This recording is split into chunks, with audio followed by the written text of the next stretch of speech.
Qala, dia berkata, sami'tu Rasulullah sallallahu alaihi wasallam yaqul, saya telah mendengar Rasulullah bersabda. Kata Nabi, bunyal Islamu ala khamsin, didirikan Islam, dibangun Islam ini atas 5 dasar. Syahadati alla ilaha illallahu wa anna muhammadar rasulullah. Pertama, syahadat, kesaksian bahwa tiada Tuhan selain Allah dan bahwa Muhammad adalah utusan Allah. Kedua, wa iqamis shalah, mendirikan salat. Ketiga, wa itaiz zakah, menunaikan zakat. Keempat, hajjil bait, haji ke Baitullah. Kelima, saumi Ramadan, puasa Ramadan. Rawahul Bukhari wa Muslim. Jadi kalau kamu lihat teks hadis ini, urutannya ya kayak gitu. Syahadat dulu, habis itu sholat, habis itu zakat, habis itu haji, terakhir baru puasa. Padahal kita hafal selalu, gak gitu kan? Kita hafal gimana? Syahadat, sholat, puasa, zakat, haji kan? Tapi teks hadisnya kayak gini. Jadi kenapa bisa begini Ustaz? Kok terbalik dia? Dalam teks hadis beda dengan yang dihafal, yang dinyanyikan, yang dipahami. Ini masalahnya dalam sejarah. Dalam sejarah masalahnya. Jadi dulu sebelum Imam Bukhari dan Imam Muslim menemukan hadis ini, orang pertama yang menemukan hadis ini namanya Imam Malik. Imam Malik itu waktu menuliskan hadis ini dalam kitab Muwatta'nya, nggak ada puasa. Puasa nggak ada, jadi cuma 4. Syahadat, sholat, zakat, haji, habis. Puasa nggak ada. Jadi ini rukun Islam 4 biji ini lama bertahan tuh. Zaman Imam Ghazali pun masih berpaham rukun Islam itu 4. Jadi kapan ini mulai berubah jadi 5? Ketika masanya Imam Syafi'i. Imam Syafi'i kan berguru sama Imam Malik. Dia terima hadis rukun rukun Islam cuma 4. Lalu Imam Syafi'i kan setelah meninggal gurunya, dia kan pindah dari Madinah ke Irak, ke Baghdad. Di Baghdad, di Irak, dia heran. Kenapa? Karena orang di Baghdad pada zaman dia itu memahami puasa itu wajib.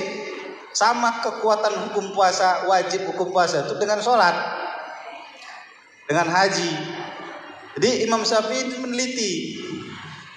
Dari mana asalnya ini? Amalan orang Baghdad, orang Irak kok berbeda dengan amalan orang di Madinah? Madinah cuma 4 wajib, puasa tak wajib. Di Irak, di Baghdad 5 wajib, masuk puasa situ. Dicarilah, ditelusurilah Imam Syafi'i ini.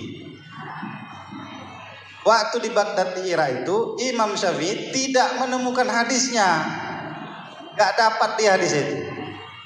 Setelah itu Imam Syafi'i kan pindah dari Baghdad, dari Irak, pindah ke Mesir. Muncullah di Mesir itu apa yang disebut dengan Qaul Jadid, pendapat Imam Syafi'i yang baru. Di Mesirlah Imam Syafi'i menemukan hadis itu. Ada hadis wajib puasa Ramadan. Jadi kalau kalian lihat di buku-buku fikih, apa selalu dibikin dalil wajib puasa Ramadan? Bukan ya ayyuhallazina amanu kutiba alaikumusiyam. Itu kalau dibaca ayatnya, mana ada di situ disuruh wajib puasa? Coba baca.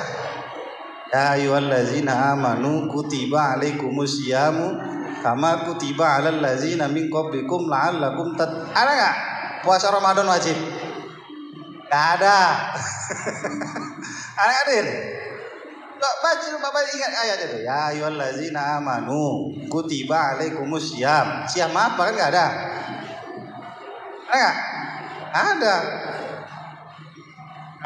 Jadi gimana? Puasa kita besok.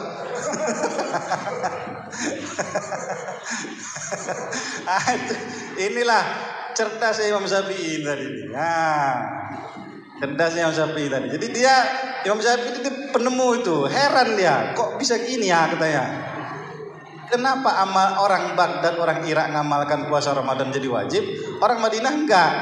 Kenapa sebabnya? Tengok ayatnya nggak ada. Itulah makanya Imam Syafi'i lah yang menyempurnakan itu. Dikuatkanlah sama Imam Syafi'i, puasa Ramadan masuk dalam rukun iman yang 5 itu. Makanya hadisnya nyusul Somu Ramadan, nah diletak di belakang. Karena dia menemukan itu. Lalu untuk dalil-dalil Al-Quran, Imam Syafi'i tidak menggunakan ya allazina amanu kutiba alaikumus syiyam jadi dalil. Diambilnya ayat yang lain. Faman syahida minkumus syahra falyasumhu. Itulah yang jadi dalil. Siapa di antara kamu melihat bulan Ramadan sudah tiba, falyasumhu, maka wajib puasa. Jadi ada perintah, syaratnya musyahadah, ru'yah.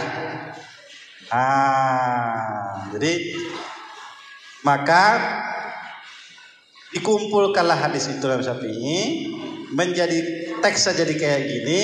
Lalu di zaman Imam Bukhari diterima Imam Bukhari, ditulis dalam kitab sahihnya pun seperti ini.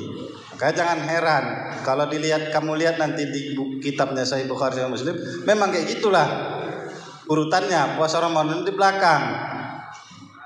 Jadi itu dulu pernah saya Ustadz tanya sama guru saya waktu di Jakarta dulu, tuh sama Ustadz Ali Mustafa Yakub, kenapa kok begitu hadisnya? Ketawa dia, oh ini ada sejarahnya nih, gitu. Dari dialah saya tahu cerita itu. Jadi itulah kata dia hebatnya ulama zaman dulu itu. Bagaimana Imam Malik, Imam Syafi'i memelihara hadis itu. Hebatnya mereka itu. Taman zaman kita mana ada gitu. Ya kan, berangkat datang dari rumah masing-masing untuk pengajian aja pun bekera sama tulang belakang kan. Banyak Imam Syafi'i itu 3 kali pindah loh, dari Madinah pindah. Dekat, coba kalian tengok di Google Google Earth tuh. Berapa jarak dari Madinah ke Baghdad tuh kira itu? Jauh lah. Jauh, 2 kali dari Medan Jakarta tuh. Habis itu pindah lagi dia dari Baghdad ke Mesir sana. Itu nyebrang apa lagi ya? Nyebrang laut. Awak dari rumah awak mendatang pengajian pada bekera, ya kan? Itulah hebatnya orang-orang zaman dulu itu. Itulah bunyi hadisnya dan sebab kenapa urutannya kayak begitu. Nah, hadis ini isinya rukun Islam. Ada tahu rukun Islam itu 5, syahadat, salat, ya kan? Puasa, zakat, puasa, haji. Syahadat, salat, zakat, puasa, haji. Ini Ustadz buat urutannya berdasarkan urutan sejarah pensyariatan. Duluan disyariatkan zakat dari puasa. Sama-sama. Dua-duanya ini puasa sama zakat disyariatkan turun ayatnya tahun kedua Hijriah. Tapi dalam tahun itu duluan ayat tentang zakat turun, baru ayat tentang puasa. Makanya diletakkan zakat itu di nomor 3, puasa di nomor 4.